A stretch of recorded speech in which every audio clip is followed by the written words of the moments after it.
This is the cheapest Porsche on Facebook. There's some baggage that comes with that. We really got lucky on this one, guys. I was expecting a $2,000 repair.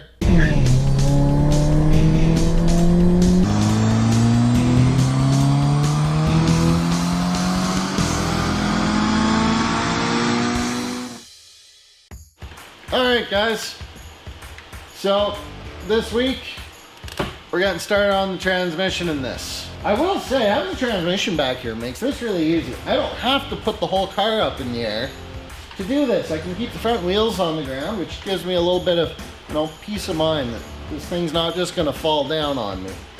And I've got really good access around the transmission, so it's not like, it's not like your usual thing where you're trying to reach in around a firewall. You've got, a teeny tiny little bit you can turn your ratchet to try and undo these bolts, which inevitably hit the firewall before they come out.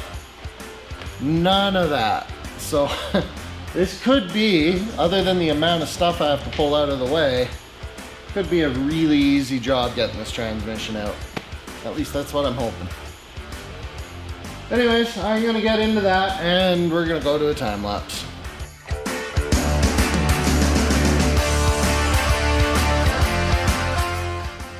So you'll notice here a few of the studs on the exhaust broke off while I was taking it apart.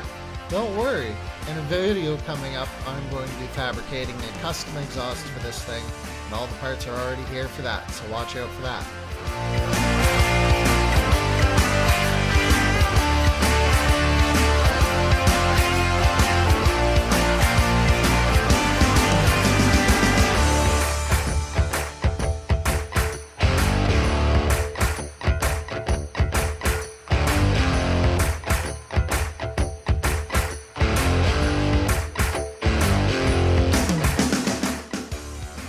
Wow, the gear oil looks like never sees.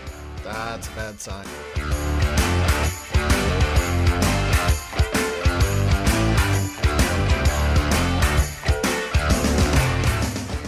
Surprisingly, all but one bell housing bolt were really easy to get to.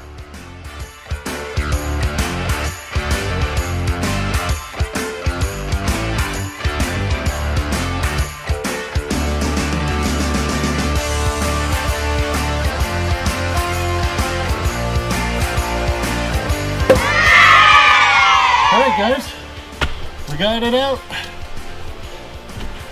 Now I'm seeing a few things here. This ear has been welded back on.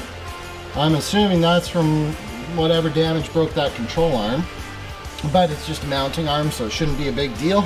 I'm hoping I can just back half it and that works on these. But I guess I'm gonna find out, so.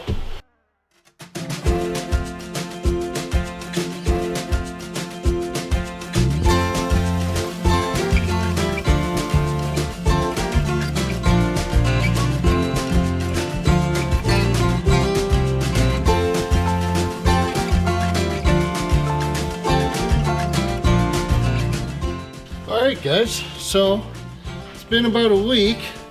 I found the problem. We've ordered the part. Yes, part singular. We got lucky with this thing.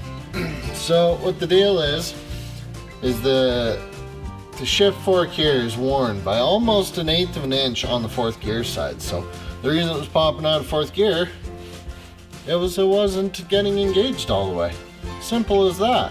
What I thought was a bunch of wear on third gear is apparently actually intentionally designed that way by Porsche. I talked to a gentleman from California Motorsports, and they specialize in Porsche transmissions. He said actually third gear is intentionally cut that way. So, which makes sense because third gear shifted just fine. Even third gear is a little bit worn though. So the reason I'm not concerned about this, and the guy from CMS agrees with me, is we think all this is a symptom of someone driving around with their hand resting on the shifter. This transmission doesn't use plastic wear pads on the shifter forks. Not sure why they chose to do that. Maybe it's just they need the strength and they were operating with a space constraint when they designed this or something. Don't know. But So that's what explained that, because we know the car's from Vancouver. In Vancouver, you would spend a lot of time driving around in fourth gear and third gear in traffic. And if you were to rest your hand on the shifter all the time, especially, like I noticed when I put it in fourth gear, it would pop out. But if I held it there, it just took a little bit of pressure, it would hold it in gear. So that would explain, actually, it lines up perfectly with the guy not knowing that it had an issue in fourth. It's because he was holding it in gear. So yeah, we're just going to chalk this one up to I got lucky. The transmission's really not in that bad a shape. I give it a clean out and put a new shift fork in it and slam it together and send it. I will put some new axle seals in it. The differential bearings look good. All the roller bearings and everything look good though. So we're good there. Yeah, we really got lucky on this one, guys. I was expecting a $2,000 repair, and it's going to be a couple $100. You really can't complain with that at all. I'm going to go inside because it's -20 right now.